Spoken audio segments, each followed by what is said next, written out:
We got NFL news, Eagles news, actually. We've been talking about it for a while. Jeff Kerr, CBS Sports, he's their NFL writer. He joins me now on the Boardwalk Honda hotline. And the Eagles made it official today. What we've been talking about for a while, or we've been thinking about for a while, is that they have brought back a familiar face. Tight end Richard Rodgers is back with the Eagles. No surprise, really, but what's the message here, Jeff? To me, this kind of says that the Eagles think they are involved in the NFC East. Like, hey, we need a veteran tight end, because if they're a team that doesn't have high expectations, let's play a younger guy and get him some experience.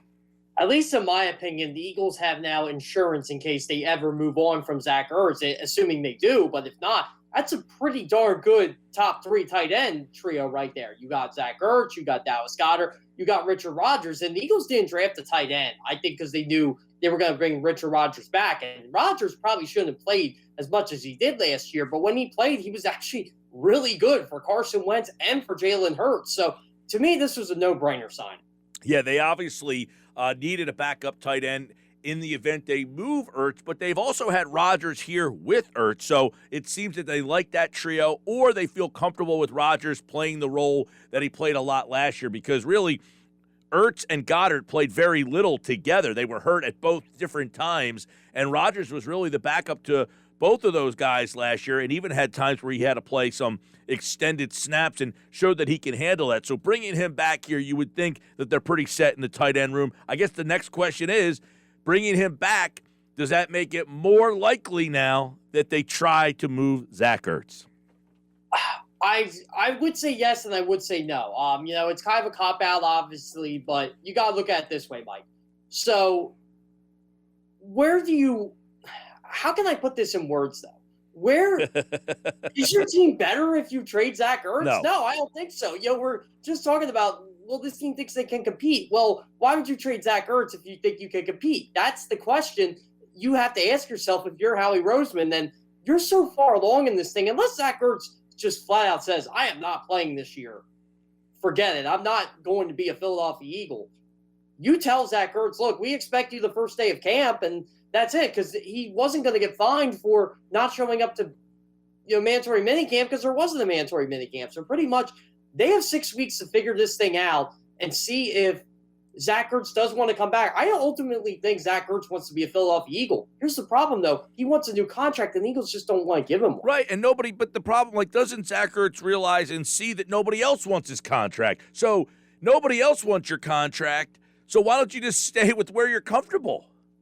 It's almost like the Moneyball situation, like from the movie, when Billy Beane goes to David Justice and says, look, why don't we both be realistic with each other here?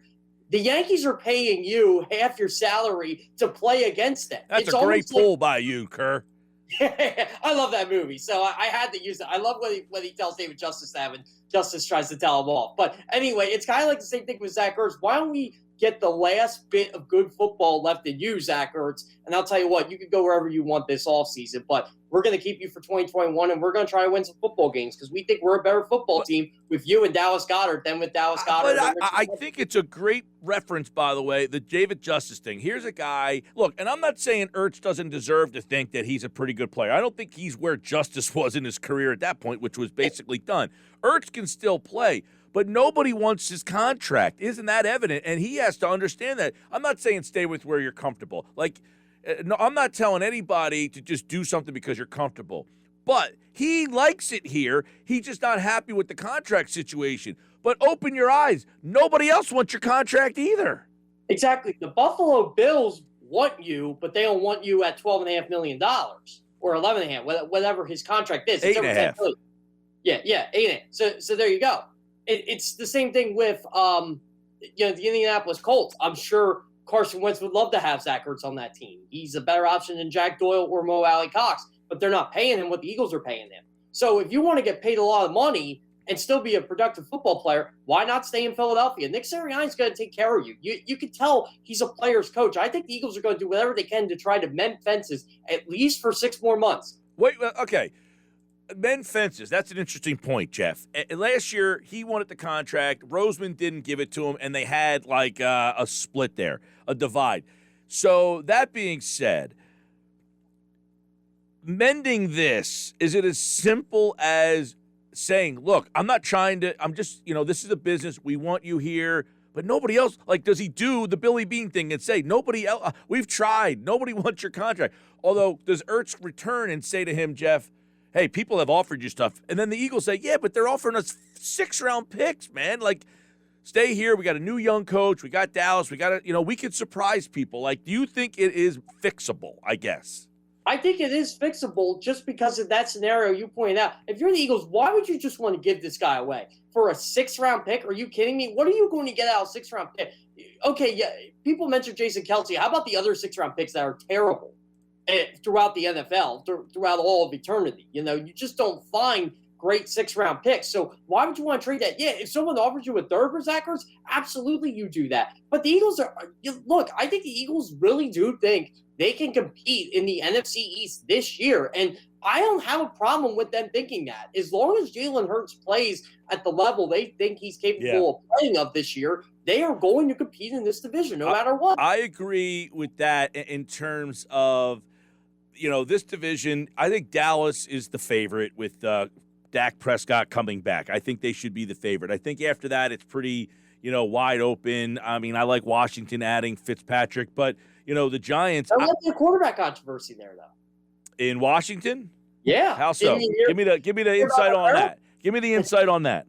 Okay, so Ron Rivera basically talked yesterday and pretty much said there's going to be an open competition at quarterback between Ryan Fitzpatrick and Nick Sirianni has said there's going to be an open competition. I don't believe him.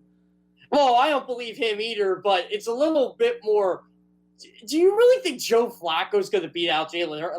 I think there is a plausible scenario. No, I don't think that. But what's beat out Ryan Fitzpatrick? What's that? There is a plausible scenario where Taylor Heineke could beat out Ryan Fitzpatrick because they've seen what Heineke can do. But why don't you take $10 million?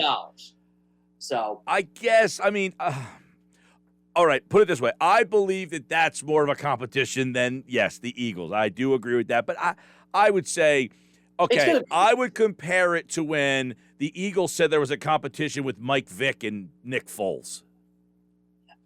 To me, that was a legit competition, too. Remember that? I actually thought Nick Foles outplayed Michael Vick in 2013, but Foles threw that interception. A lot of people do. A lot of people thought Foles played better, but that's my point. They were predetermined to play Vick. Yeah, it was almost like, okay, we'll see what Mike Vick can do in this offense, and if he fails, then we'll reluctantly go to Nick Foles. Well, it turned out well for Chip Kelly, and Chip Kelly just did not have faith in him. And that's why I thought it was so great when Nick Foles ended up winning the Super Bowl for the Eagles in 2017. It was almost like justice for, him getting, passed over and for Sam Bradford or whoever, because Chip Kelly just didn't like him. Yeah. Jeff Kerr, CBS Sports, looking at some of the offseason stuff here.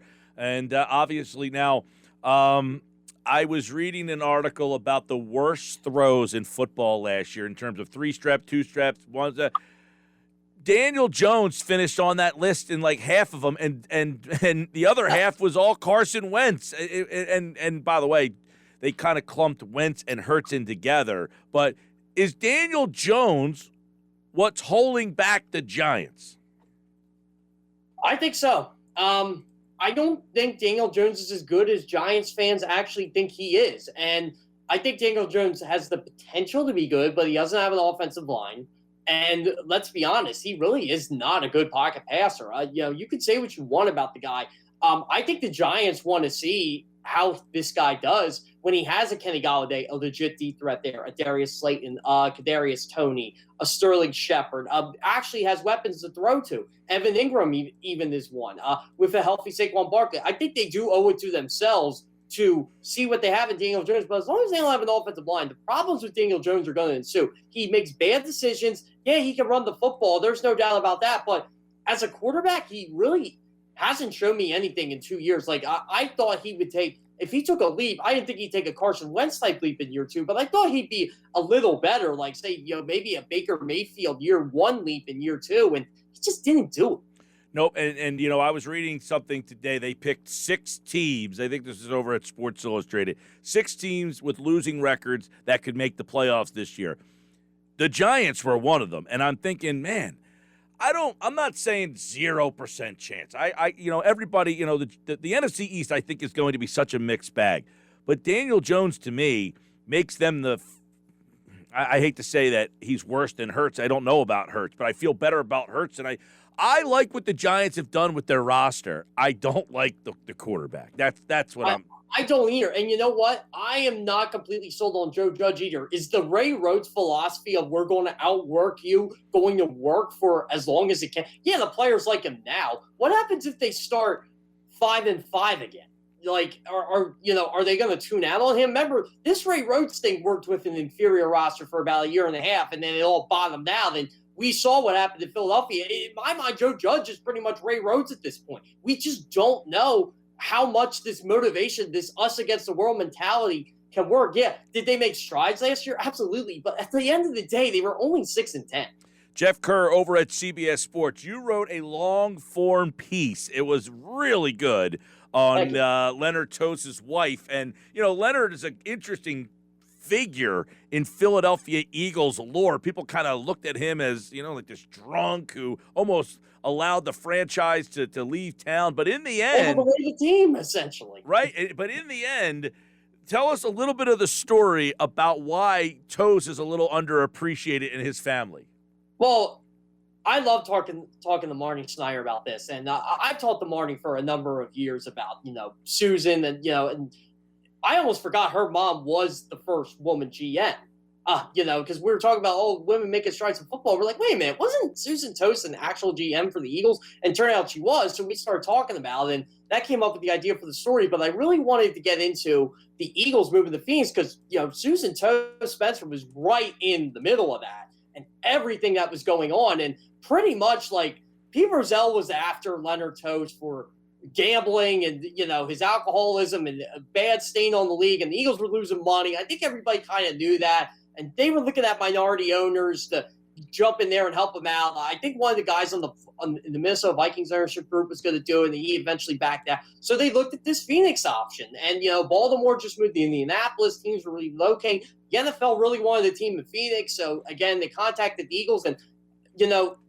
what good businessmen do. And Susan Toes Spencer was a really good businesswoman. She really was. And you have to consider all the options. And pretty much it came down to, if you go to Phoenix, you're going to make, up to $200 million, and you're going to keep the ownership of the Eagles franchise. But at the end of the day, the Toasts just did not want to leave. Leonard Toast was an Eagles fan through and through. He did not want to leave Philadelphia. This was his home. And, they talked about it. And at the 10th, 11th hour, Susan Toast was the same way. They just did not want to leave this city. And they got so much backlash for even considering moving to Phoenix when they could have done it and still own the franchise. Instead, they decided to stay, and they got so much public backlash for it. And they could have kept the Eagles as the owners, but just all the public backlash from it, it's a shame. It really is, because he sold the franchise. And, yeah, a lot of his gambling debts did play a role in that, but they could have afforded to stay, and they just said, you know what, it was either move the Eagles to Phoenix or lose the team, and they decided we want to keep the Eagles in Philadelphia. We'll sell the team. They sold to Norman Brayman, and the rest is history. But it is a real shame, Mike, because the Toasts brought winning football back to Philadelphia. They haven't seen since the early 1960s, and Leonard Toast, it took him a few tries, but he eventually got it right, got the personnel in there. Susan Toast Spencer, the strike killed the Toasts. It really did. Susan Toast Spencer, she did as much as she could. She brought Randall Cunningham in, tried to compete with the stars of the USFL, brought in Kenny Jackson, drafted him. I wish she would have had more than pretty much 2.5 years to see what she could have done, because Norman Brayman wanted to keep her around, and she just felt too uncomfortable being, the daughter of the former owner, and now with the new boss, it was just weird. And they obviously moved on to other ventures, but it's a shame. Leonard Toes, everybody remembers him as this compulsive alcoholic drunk who just got rid of all his money in Atlantic City, and he doesn't even know how much money he got rid of in Atlantic City. Yeah. Ironically, I mean, it really is a shame what happened to Leonard Toast, but overall, they did a lot of good things for the Eagles and a lot of good things for the city of Philadelphia. And could you imagine, Mike, the Phoenix Eagles? No.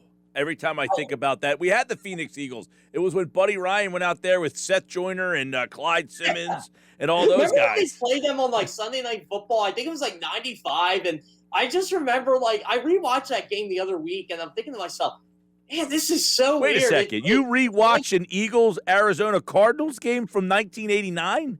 1995, I watched it. It was for some reason, I forgot what the NFL was like on TNT, and I wanted to watch Vern Lundquist call a football game, and my God, was Randall Cunningham absolutely terrible that game. It was the final days as Eagles starting quarterback. I'm like, how did this team end up making the playoffs? Real quick, you mentioned that the NFL was on TNT. They had half the season, right? And then the other half was on ESPN. Yeah, ESPN had the second half. Right. Yeah. Do you remember who the play-by-play guy was on ESPN? It was Mike Patrick. Yes, Mike Patrick. Good call. Yeah, you know what? It was funny. I used to like that group, but I didn't like the Heisman. I remember when Paul McGuire moved over for NBC. I was like 10 years old at the time. I was so fascinated with broadcast. I will say this, Mike, no disrespect to today's broadcasters. And, I love my CBS crew to death. Nance and Romo are awesome, but, man, every week it felt like we had a good broadcasting crew in the 90s, whether it was Pat Summerall and John Madden or – when CBS got back, I thought Gumbel and Sims were a really good duo. And, back when Summerall and Madden were at CBS. But TNT had a good group. And who could beat Al Michaels, Dan Dierdorf, and Frank Gifford? They made Monday Night Football a show. Yeah, Mike Patrick, I remember because I was at WVU at the time. He was from Clarksburg, West Virginia, about 25 minutes up the road. He is Jeff Kerr. Read that piece about Susan Toast over at CBS Sports, and follow him on Twitter at Jeff Kerr CBS. It's a real long-form piece, but it's worth your time about, hey, quite frankly, why the Eagles are still in Philadelphia, and that piece really does a great job explaining it. Jeff, appreciate it, man. Have a great weekend, and we will catch up with you on Monday. Yeah, it sounds great. By the way, I do have to ask you before we leave, do you think Philadelphia would have gotten another NFL team if they would have moved to Phoenix? Yeah, absolutely. Don't you? Yeah. Hopefully it wouldn't have taken 13 years like Baltimore. That's a good point, and you took Baltimore to get a team from another team to move there before they got an expansion team. Yeah, it's weird how the Cleveland Browns came back. Can you imagine having no football team? That would be awful. I don't know what this city would do. What would anybody do if we didn't have an NFL team? Man, that's a terrible thought. You ruined my happy hour Friday. Thanks a lot. I'm sorry, Mike. I apologize. All right, Jeff, take care, man. Sounds great. Thanks, Mike.